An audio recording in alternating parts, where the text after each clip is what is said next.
जय श्री कृष्ण। राधे राधे मित्रों, दुनिया में कुछ अलग करना है तो दुनिया से कुछ अलग जानना भी पड़ेगा, और गीता से बड़ा कोई ज्ञान नहीं। और अगर आपने सबसे बड़ा ज्ञान यानी भगवत गीता को समझ लिया तो फिर ऐसा क्या है जो आप नहीं कर सकते। नमस्कार प्यारे मित्रों, स्वागत है आपका हमारे चैनल पर, जहां आप सुन रहे हैं श्रीमद् भगवत गीता की एक शानदार श्रृंखला जिसका नाम है भगवत गीता की शिक्षाएं। मित्रों, आज के वीडियो में हम जानेंगे कि श्रीमद् भगवत गीता के 5वें अध्याय से क्या सीखा जा सकता है, और वो भी बहुत ही आसान शब्दों में। मित्रों, श्रीमद् भगवत गीता के 4थे अध्याय में हमने देखा कि भगवान कब और किस रूप में धरती पर आते हैं, भगवान को कैसे प्राप्त किया जा सकता है, गुरु से ज्ञान कैसे लिया जाता है और ज्ञान लेना क्यों जरूरी है। साथ ही साथ अंत में हमने यह भी जाना कि मनुष्य के जीवन में भगवत गीता के 4थे अध्याय का क्या महात्म्य है। मित्रों, श्रीमद् भगवत गीता के 5वें अध्याय में हम यह जानेंगे कि भगवान की प्राप्ति के लिए कौन सा मार्ग सही है। संन्यास योग से भगवान की प्राप्ति ज्यादा आसान है या फिर निष्काम कर्मयोग से। साथ ही हम यह भी जानेंगे कि किस मार्ग को अपनाने से ज्यादा फल मिलता है, और अंत में हम यह भी जानेंगे कि मनुष्य के जीवन में भगवत गीता के 5वें अध्याय का क्या महात्म्य है। तो चलिए मित्रों, सुनते हैं श्रीमद् भगवत गीता का अध्याय 5।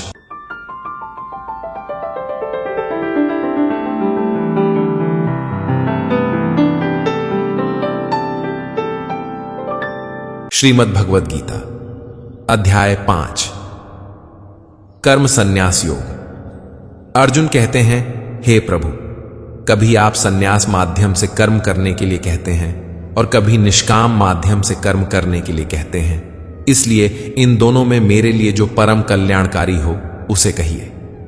श्री भगवान ने कहा, संन्यास माध्यम से किया जाने वाला कर्म और निष्काम माध्यम से किया जाने वाला कर्म, ये दोनों ही परम श्रेय को दिलाने वाला है, परंतु संन्यास माध्यम की अपेक्षा निष्काम कर्म योग श्रेष्ठ है।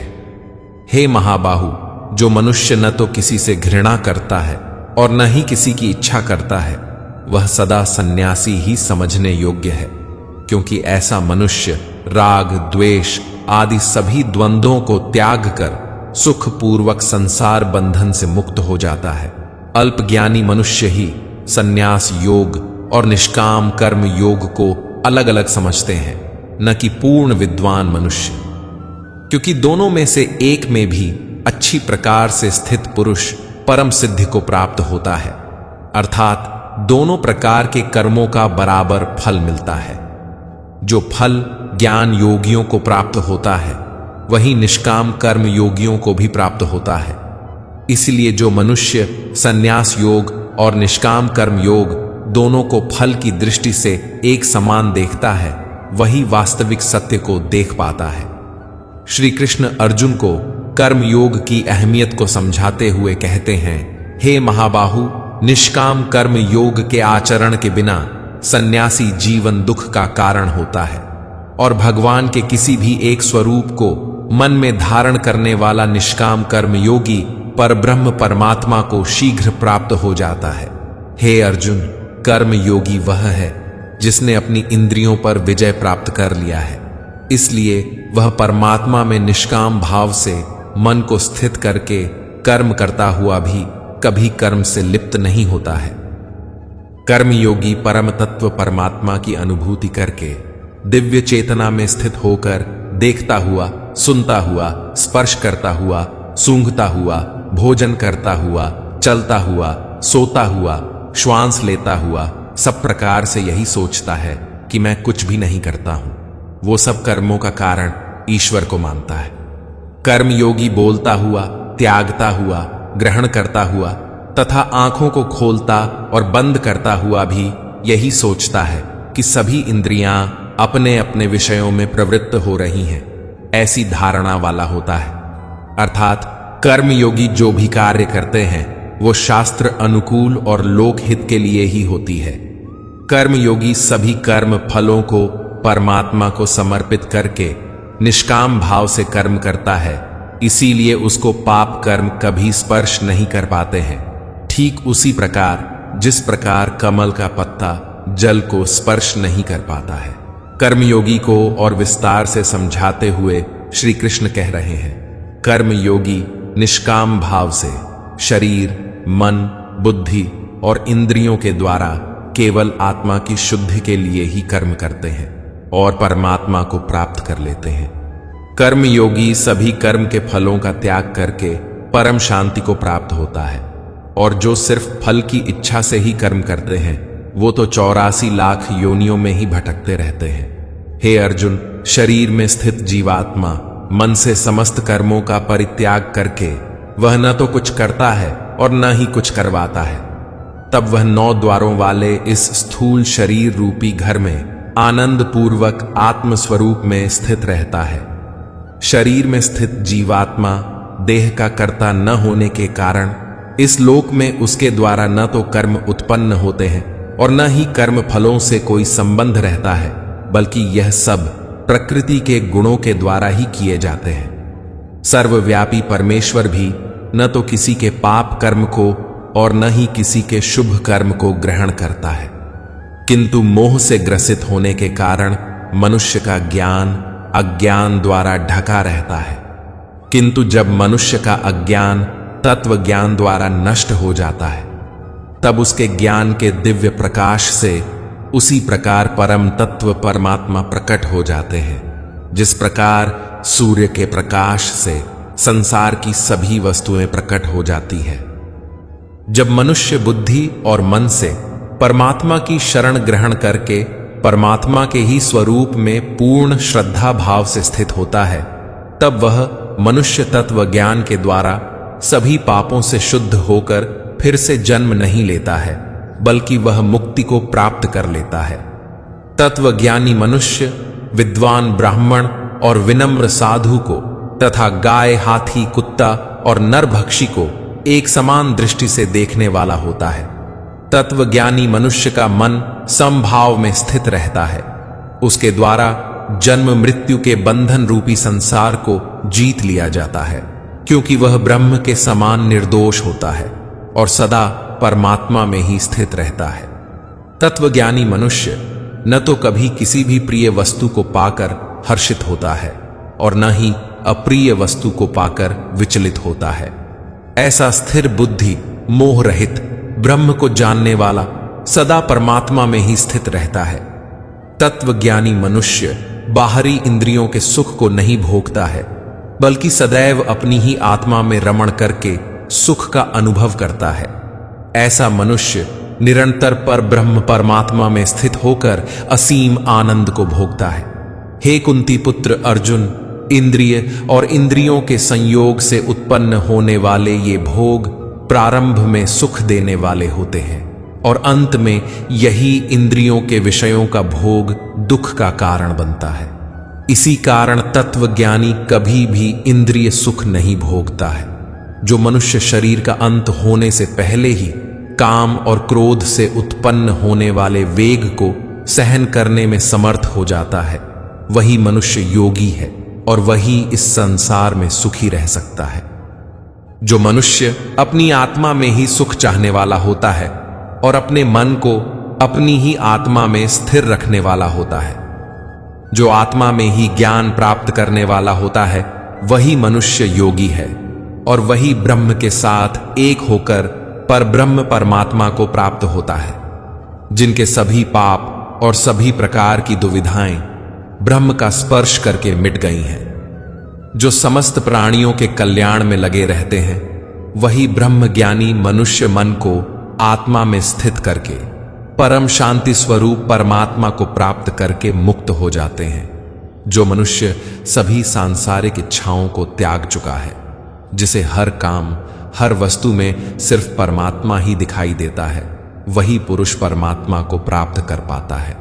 सभी इंद्रिय विषयों का चिंतन बाहर ही त्याग कर आंखों की दृष्टि को दोनों भुवों के मध्य में केंद्रित करके प्राण वायु और अपान वायु की गति को सम करके मन सहित इंद्रियों और बुद्धि को वश में करके परमात्मा का ध्यान करने वाला योगी मोक्ष को प्राप्त होता है। हे अर्जुन, मेरा भक्त मुझे सभी यज्ञों और तपस्याओं को भोगने वाला मानता है। मेरा भक्त मुझे सभी लोकों और सभी देवताओं का परमेश्वर समझता है। मेरा भक्त मुझे सभी जीवों पर उपकार करने वाला परम दयालु एवं हितैषी समझता है। इसलिए हे अर्जुन, तू भी मेरा भक्त बन और परम शांति को प्राप्त हो जा। इस प्रकार उपनिषद, ब्रह्म विद्या तथा योग शास्त्र रूप श्रीमद् भगवद गीता के श्री कृष्ण अर्जुन संवाद में कर्म संन्यास योग नाम का 5वां अध्याय संपूर्ण हुआ। मित्रों, अंत में आपसे एक सवाल है कि मोटे मोटे तौर पर 5वें अध्याय से आपने क्या सीखा। तो चलिए एक बार देख लेते हैं कि 5वें अध्याय से हमने क्या क्या सीखा। मित्रों, 5वें अध्याय से हमने सीखा कि सच्चा संन्यास बाहरी कर्मों का त्याग नहीं बल्कि फल की इच्छा का त्याग है। कर्मयोग और संन्यास योग दोनों ही मार्ग मोक्ष की ओर ले जाते हैं, लेकिन कर्मयोग सर्वश्रेष्ठ है, अर्थात कर्म करते हुए फलों का त्याग करना ही श्रेष्ठ है। हमने यह भी सीखा कि सच्चा संन्यास मन का त्याग है, कर्मों का नहीं। जो व्यक्ति कर्म करता है लेकिन फल, सफलता, विफलता, सुख, दुख में समान भाव रखता है, वही वास्तविक सन्यासी है। वह देखता, सुनता, छूता, सूंघता, खाता हुआ भी कहता है कि मैं कुछ नहीं कर रहा हूं, सारे कार्य तो इंद्रियां कर रही हैं। संक्षेप में अध्याय 5 सिखाता है कि जीवन में भागना या सब कुछ छोड़ना जरूरी नहीं। रहते हुए त्याग करना सीखो, अर्थात कर्म करो लेकिन फल की चिंता मत करो। समान भाव से सबको देखो, मन को शुद्ध रखो। ऐसा करने से ही सच्ची शांति और मोक्ष मिलता है। मित्रों, पद्म पुराण में भगवद गीता के 5वें अध्याय की महात्म्य का वर्णन है। आइए उसे सुनते हैं। श्री भगवान कहते हैं, हे देवी, अब सब लोगों द्वारा सम्मानित 5वें अध्याय का महात्म्य मैं तुम्हें संक्षेप में बतलाता हूं, तुम इसे सावधान होकर सुनो। मद्र देश में पुरकुत्सपुर नामक एक नगर है। उसमें पिंगल नामक एक ब्राह्मण रहता था। वह वेदपाठी ब्राह्मणों के विख्यात वंश में, जो सर्वदा निष्कलंक था, उत्पन्न हुआ था। किंतु अपने कुल के लिए उचित वेद शास्त्रों के स्वाध्याय को छोड़कर ढोल बजाते हुए उसने नाच गान में मन लगाया। गीत, नृत्य और बाजा बजाने की कला में परिश्रम करके पिंगल ने बड़ी प्रसिद्धि प्राप्त कर ली और उसी से उसका राजभवन में भी प्रवेश हो गया। वह राजा के साथ रहने लगा। स्त्रियों के सिवा और कहीं उसका मन नहीं लगता था। धीरे धीरे अभिमान बढ़ जाने से निरंकुश होकर वह एकांत में राजा से दूसरों के दोष बतलाने लगा। पिंगल की एक स्त्री थी जिसका नाम अरुणा था। वह नीच कुल में उत्पन्न हुई थी और कामी पुरुषों के साथ विहार करने की इच्छा से सदा उन्हीं की खोज में घूमा करती थी। उसने पति को अपने मार्ग का बाधा समझकर एक दिन आधी रात में घर के भीतर ही उसका सिर काटकर मार डाला और उसकी लाश को जमीन में गाड़ दिया। इस प्रकार प्राणों से वियुक्त होने पर वह यमलोक पहुंचा और भीषण नरकों का उपभोग करके निर्जन वन में गिद्ध हुआ। अरुणा भी भगंदर रोग से अपने सुंदर शरीर को त्याग कर घोर नरक भोगने के पश्चात उसी वन में सुग्गी हुई। एक दिन वह दाना चुगने की इच्छा से इधर उधर फुदक रही थी। इतने में ही उस गिद्ध ने पूर्व जन्म के वैर का स्मरण करके उसे अपने तीखे नखों से फाड़ डाला। सुग्गी घायल होकर पानी से भरी हुई मनुष्य की खोपड़ी में गिरी। गिद्ध पुनः उसकी ओर झपटा। इतने में ही जाल फैलाने वाले बहेलियों ने उसे भी बाणों का निशाना बनाया। उसकी पूर्व जन्म की पत्नी सुग्गी उस खोपड़ी के जल में डूबकर प्राण त्याग चुकी थी। फिर वह क्रूर पक्षी भी उसी में गिरकर डूब गया। यमराज के दूत उन दोनों को यमलोक में ले गए। वहां अपने पूर्वकृत पाप कर्म को याद करके दोनों ही भयभीत हो रहे थे। तदनंतर यमराज ने जब उनके घृणित कर्मों पर दृष्टिपात किया तब उन्हें मालूम हुआ कि मृत्यु के समय अकस्मात खोपड़ी के जल में स्नान करने से इन दोनों का पाप नष्ट हो चुका है। तब यमराज ने उन दोनों को मनोवांछित लोक में जाने की आज्ञा दी। यह सुनकर अपने पाप को याद करते हुए वे दोनों बड़े विस्मय में पड़े और पास जाकर धर्मराज के चरणों में प्रणाम करके पूछने लगे, भगवन, हम दोनों ने पूर्व जन्म में अत्यंत घृणित पाप का संचय किया है, फिर हमें मनोवांछित लोकों में भेजने का क्या कारण है? यमराज ने कहा, गंगा के किनारे वट नामक एक उत्तम ब्रह्म ज्ञानी रहते थे। वे एकांतवासी, ममता रहित, शांत, विरक्त और किसी से भी द्वेष न रखने वाले थे। प्रतिदिन गीता के 5वें अध्याय का जप करना उनका सदा नियम था। 5वें अध्याय को श्रवण कर लेने पर महापापी पुरुष भी सनातन ब्रह्म का ज्ञान प्राप्त कर लेता है। उसी पुण्य के प्रभाव से शुद्ध चित्त होकर उन्होंने अपने शरीर का परित्याग किया था। गीता के पाठ से जिनका शरीर निर्मल हो गया था, जो आत्मज्ञान प्राप्त कर चुके थे, उन्हीं महात्मा की खोपड़ी का जल पाकर तुम दोनों पवित्र हो गए। अतः अब तुम दोनों मनोवांछित लोगों को जाओ, क्योंकि गीता के 5वें अध्याय के महात्म्य से तुम दोनों शुद्ध हो गए हो। श्री भगवान कहते हैं, सबके प्रति समान भाव रखने वाले धर्मराज के द्वारा इस प्रकार समझाए जाने पर दोनों बहुत प्रसन्न हुए और विमान पर बैठकर वैकुंठ धाम को चले गए। मित्रों, अगर आपको हमारा ये वीडियो पसंद आया तो कमेंट में जय श्री राधे कृष्ण लिखें और ऐसे ही प्रेरणादायक वीडियो देखने के लिए हमारे चैनल को सब्सक्राइब कर लें। जय श्री राधे कृष्ण।